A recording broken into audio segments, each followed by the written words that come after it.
Hello, everybody. Beardly gentleman, back again from Central Ontario, Canada. There's my dog right there in the frame. I'm just out back behind my house. I'm actually facing the door opening to my basement right now, so I may have a few issues with this motion light out here going on and off on me, but I had a couple things to say, so I figured why not turn on the camera. It's Easter weekend, and happy Easter to any of you out there that celebrate, and happy weekend to anyone that doesn't. There is a new brewery that opened up called Arch Brewing Co. They opened up in Newmarket. This is a place that I end up traveling through for work quite often. Oh, that's good. Newmarket, Ontario. This particular brew comes in a tall can. 4.8%. It is it's a lager, this one. It's called Patio Light. I believe it's a lager.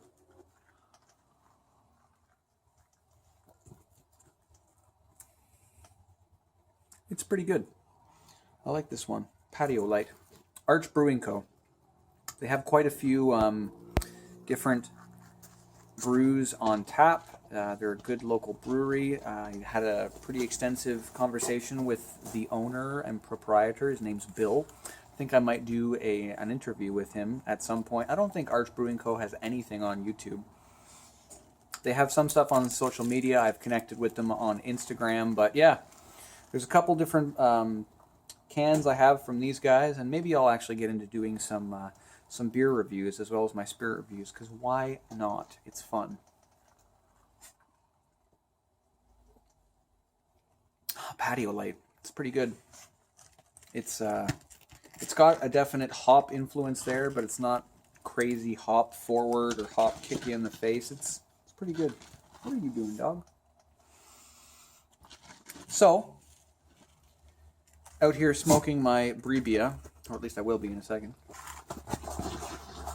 Give me a moment there, lads and ladies.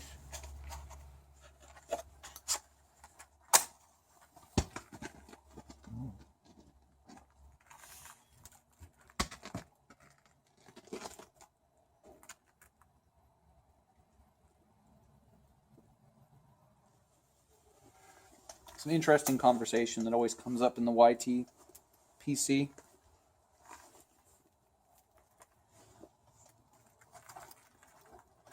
And just pipe smokers in general, I find.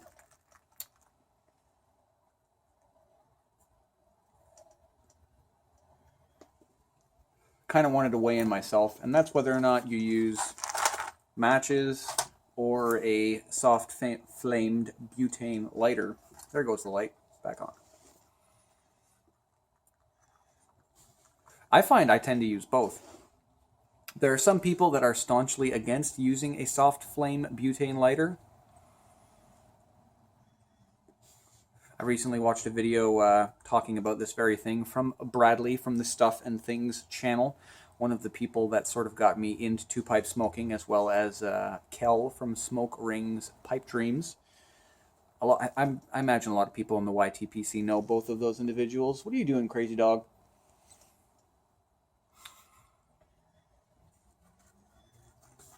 And someone was sort of trolling Bradley's comments, talking about, because Bradley often uses a soft flame butane lighter, and they were saying that you don't know what you're doing, boy. You got to light that pipe with matches. That's the only thing that works. It's the only way to really do it. And I think that's awfully funny.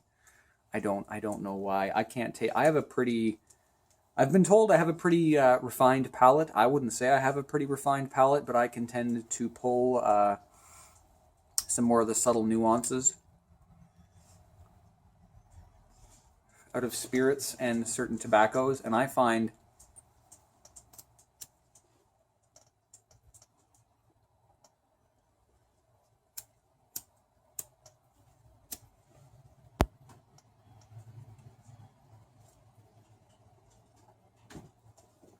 with a soft flame butane lighter like my Zycar here, I don't detect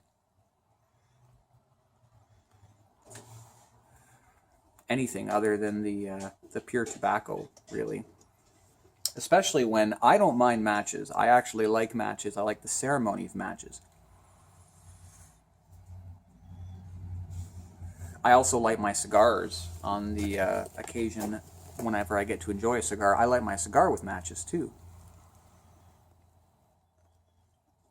I had an old Cuban fellow actually teach me how to do that. And, you know, in Cuba, they haven't had these crazy butane torch lighters for years and years, and they used long wooden matches, and that worked well enough for them.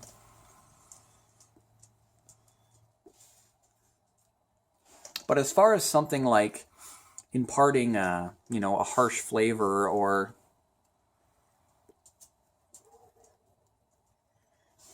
really changing the nature of the tobacco, I don't see how they figure that soft flame butane is gonna do anything to it. Because if anything, you got to be careful with matches. If you don't let the sulfur burn off well enough, that to me, you can get a real sting up the nose and a bit of a burn on the tongue if you don't make sure to let the that bit of the sulfur on the tip burn off. But anyways, nuances.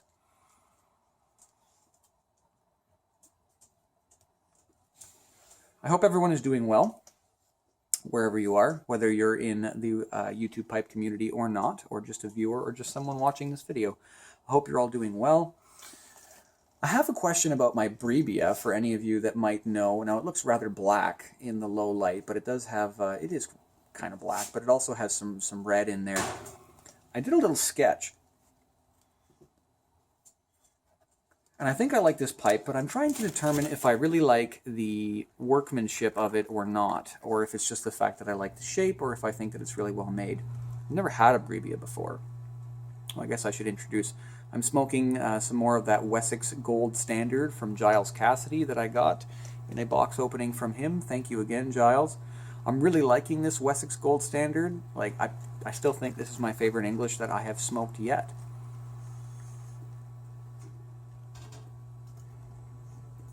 It's a very well-measured English, I find. All of the component tobaccos in it, the Orientals, the Virginia, the Latakia, they're all very well-balanced to my palate. I just really like the flavor. It's got a good amount of Latakia. You can taste it. You can smell it in the air. I can smell it in my beard afterwards.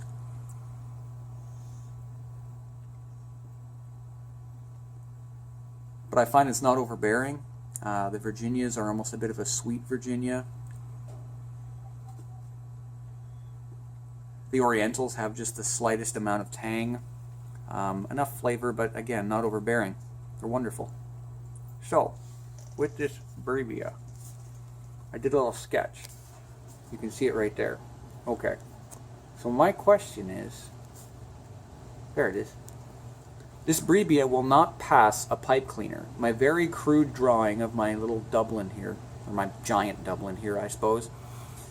If I was to stick a pipe cleaner in through the button of it, it hits the bottom of the pipe. It seems like the actual bore hole on the bowl is upturned a little bit. So it's near impossible, nigh impossible, to actually get a pipe cleaner to go in here and then all the way back through the bowl. It always hits wood. But right in around this area, there's something almost like a reverse calabash chamber, because there is a little bit of space in there. So I'm not sure if that's supposed to be the way that it is. The fact that when you're pulling the smoke, you're almost pulling it out of the bottom of the chamber and it comes into the top and has a chance to cool. I haven't had this Wessex. Freya. There she is. I haven't had this Wessex Gold Standard gurgle on me, really. But I have had a couple arrows in here. I have had a couple arrows in here gurgle on me, and it is a bit of a pain to try to get the pipe cleaner in there. And I really appreciate the workmanship on a pipe when it's made such that I can poke it all the way in there to the bowl, as many of us do. Hey, come here. Sorry. I quite enjoy my dog. I just need to make sure that she stays in our yard. Our yard isn't completely fenced in, so she could wander if she wants to. She doesn't normally. She's brought all of her toys to my feet right now because she wants me to toss them for her, and I will shortly. You're a crazy dog. Anyways, yeah, anyone else's experiences with brevias, is this on purpose, or is this, I don't know, can you call it a defect? I'm not sure. I still like the pipe, but the newness of it has worn off. So I am actually starting to have a look at the way it's made, and it looks beautiful, and it smokes fairly well. I haven't really had any big problems with it. It has gurgled a little bit, but it gurgles on, you know, the usual culprits. The sort of tobaccos that are a little bit gloopy, and they will gurgle for pretty much anything. Hey, there we go. Hey, lights! Hallelujah. What else did I write in my little handy-dandy notebook? Oh, yes. There is another mover and shaker in the pipe world, especially in the Canadian pipe world, and I am fairly excited to introduce them, though I don't know if they need my introduction. Freya? Freya?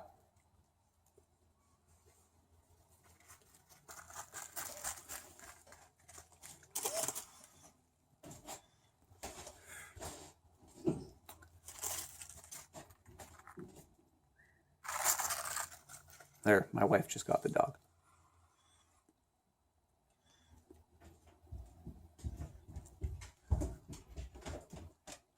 So, there is a new mover and shaker in the pipe world called TrueNorthBriar, and I just wanted to give them a shout out. I don't know if they need my introduction. I'm sure they'll be big soon enough, but they have a YouTube, TrueNorthBriar, they have an Instagram, TrueNorthBriar, and it is basically, sounds like, and I'm hoping, it's going to be Canada's version of smokingpipes.com. Although, TrueNorthBriar is actually made up of Canadian pipe producers. So they are themselves, it's I think 3 or 4 people. They're Canadian pipe producers. They actually make their own pipes. They do pipe restoration. They do anything, all kinds of pipe work. And they have been in the same situation that I have when you're trying to order a pipe or get any kind of tobacco or anything like that in Canada. Our options are very limited. So they have come together and they've actually formed a company. Their website is not up yet. I've gone out, but hopefully it will be soon. And it looks like it should be great. They are producing a special, like their first pipe from TrueNorthBriar. They're producing it and they're going to be selling it at the Chicago Pipe Show, which looks like that's going to be a real fun time this year. But unfortunately, due to time constraints and money constraints, I won't be able to go this year. But other than my shout out for TrueNorthBriar,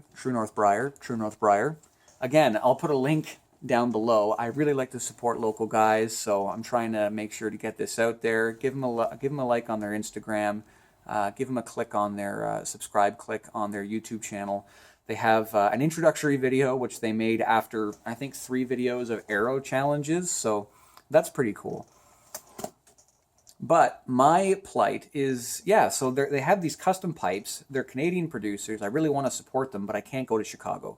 I'm sure that these pipes will sell out at Chicago. They're only making a couple of them. They're going to be their inaugural, the first ones. They're all going to be in a Canadian shape, and I don't own a Canadian. So I'm thinking if anyone in the YouTube pipe community, it would be especially helpful if they're Canadian, but if anyone in the YouTube pipe community is going to the Chicagoland Pipe Show, or Chicago Pipe Show, however you say it, and if you're thinking about stopping by the TrueNorthBriar booth, if I could somehow wire you the money, I need to message them and see what they're going to retail for. But if I could wire you the money and you could pick up the pipe for me, that would be amazing. So I don't know if that's going to work out, but in an ideal world, I think that would be amazing. And I know that many of you out there are really kind and generous people, so there's got to be some way that I can do a wire transfer or PayPal thing or something like that. If I find out what the pipe's worth and then just send someone the money, I'm hoping that I can get one of these pipes picked up for me. So anyways, no pressure. If it doesn't work out, it doesn't work out. It's not a big deal. I'm sure that they'll be producing lots more pipes, but I just think it'd be really cool to get my hands on one of these, and I can't do that, really, without the help of someone out there. So If anyone wants to contact me, there's all kinds of ways. You can just leave a comment. You can private message me here on YouTube. You can send a message through Instagram or on my Facebook channel, Beardly Gentleman. I'll put all the links below. Anyways, I should get going. Easter dinner sounds like it's probably just about ready to be done. Oh, my lights have gone off again. Oh, lights. Come on. Come on. Oh, my dog was helping me. Lighting issues. So again, yeah, Easter dinner sounds like it's just about done. I'm going to finish off my pipe and finish off my Patio Light blonde ale. Oh, it's an ale. It says right on it. It's not a lager. It's an ale. It's a blonde ale. My Patio Light blonde ale. I will finish drinking that now, and then I will go up and I will have a tasty dinner. And I hope that all of you have a good evening or good morning whenever you're watching this. Beardly Gentleman, out.